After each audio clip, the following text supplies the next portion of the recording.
have had a few of you guys reach out to me telling me that you have a 90% VA disability rating and you believe that you should be compensated at the 100% VA disability rate.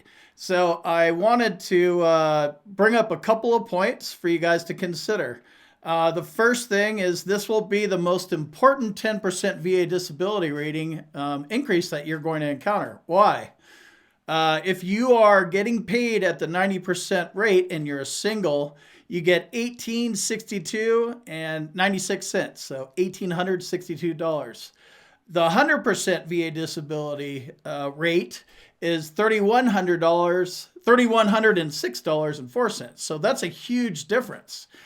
This is why this is the most important 10% VA disability increase you're going to encounter, because it's such a huge jump.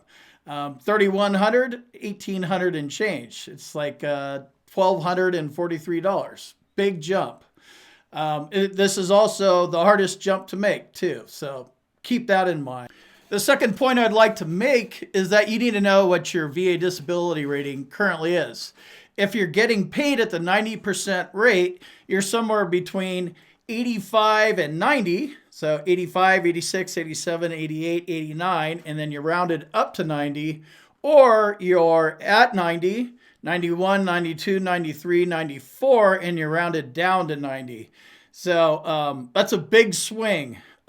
You're trying to get to 95%. That also rounds up to a 100% VA disability rate. So you need to know where you're at exactly. Are you at 85% or are you at 94% or somewhere in the middle? These little increases make a huge difference at this point and at this level of it. All right, so those are my couple things I wanted to throw out before we hop into it. So how do you get there? I'm going to go out on a limb and make an assumption that you didn't do a very good job going to the doctor. You probably still aren't doing a very good job, and you're not getting the exact compensation that you deserve. You might have a medical disability that you didn't know could be service-connected. That's possible. Probable, actually, I would argue. And then you might not even know you have a disability going on. So I didn't even know that I had IBS. I just thought constipation and diarrhea were normal. That's not normal. If you have that, there's a very good likelihood that you have IBS. But again, when you're in this kind of, you just got to suck it up and live life, and you've learned how to not be a complainer, you just deal with it. So I didn't go to the doctor. I didn't get a colonoscopy. I didn't do that stuff to finally find out that I had IBS. So that could be happening to you. There might be something in your body right now that you're dealing with that you don't even know that it's a disability. You're just like, damn, this sucks having the shits all the time and blowing mud and plugged up and what the hell's going on? And, who are you going to complain to? You got to, it doesn't change anything. You got to still deal with it. So that could be happening too. So you either have a medical disability that you didn't know you could get service connected, or you have a medical disability that's actually caused somehow by your active duty service, and you don't even have a diagnosis. So let's go into an example here. Let's say you have a 70% rating for PTSD and a 50% rating for obstructive sleep apnea.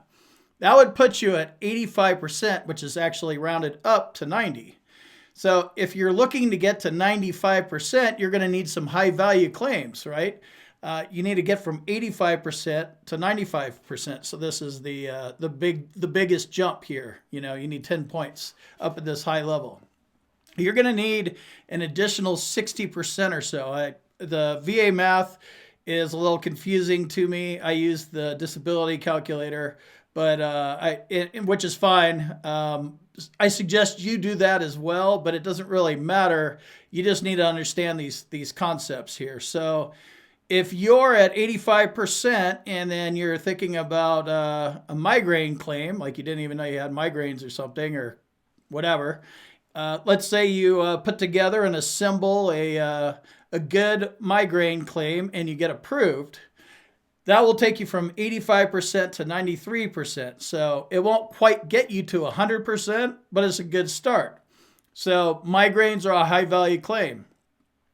I would look for another high value claim. Remember, you already have 70% for mental health, so that covers somatic symptom disorder, PTSD, depression, anxiety, insomnia, all that stuff. You don't want to file another mental health claim because they're going to just combine them all into one. Most likely, not in all cases, but pretty much all cases. Avoid it. Another thing to know about. Pyramiding, know where you can go, because there's no point in working on a second mental health diagnosis if it's not going to move the needle for you. So let's say you add in a 30% claim for IBS or GERD. That will get you there. You started at 85, you added in 50 for migraines and 30 for IBS or 30 for GERD. High value claims is the name of the game here, and this is the way you need to think about it. And this is how you move the needle. This is how you increase your VA disability rating from 90 to 100%. There's lots of other examples. Every veteran is different. Every claim's different. I hope you are starting to figure that out if you don't already have it. I just use this one quick example to show you that, if you're using your 10% foot like I had, trying to increase your foot from 10 to 20 isn't going to do it. It's just adding 10%. It's literally like one point.